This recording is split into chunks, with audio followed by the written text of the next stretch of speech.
And Susie, I'm going to start kind of with the benefit of camp. You know, whether kids have been, you know, stuck at home or doing hybrid, or even if they have been at school but you're blocked from recess. I know my son sometimes isn't allowed on the playground equipment, and it changes from time to time.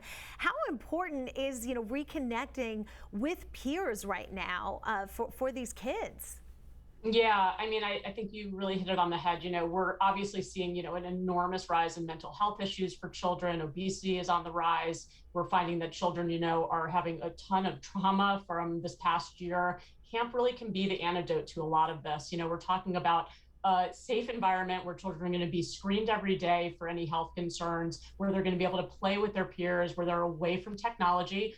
Almost every single camp in New York is completely technology free. That's a huge benefit right now. And you know, children need this. They need to be socializing. They need to be exercising. They need to be with their peers, and they need to be having fun.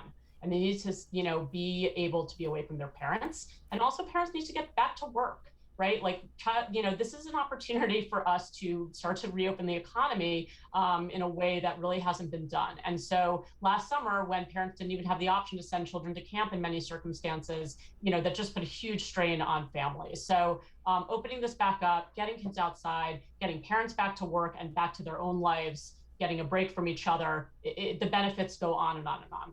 And Mark, I wonder, are there certain things that will definitely be making a comeback this year, and other things that, you know, maybe we're still pushing pause on? You know, I certainly will echo much of what Susie said. You know, in an overnight experience, you know, you are immersed in this, well, everybody living together, and it's a hyper socialized experience. And so the kids are yearning for this. That's something that they've missed. And, you know, we hear from our campers that, you know, this is really the light at the end of the tunnel that they've been waiting for. The exercise, the no screens, and just being together with the people that they care most about.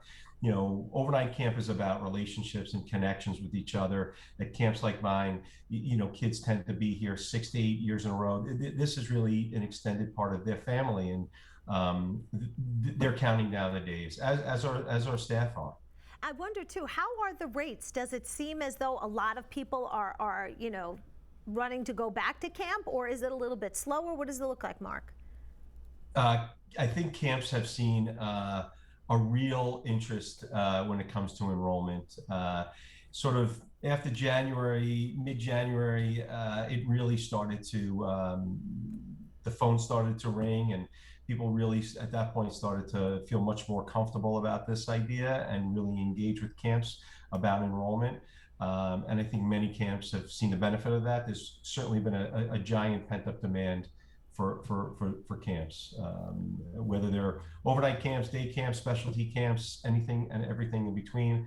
I think that most places have really seen an insurgence of registrations. And Susie, is that what you're seeing?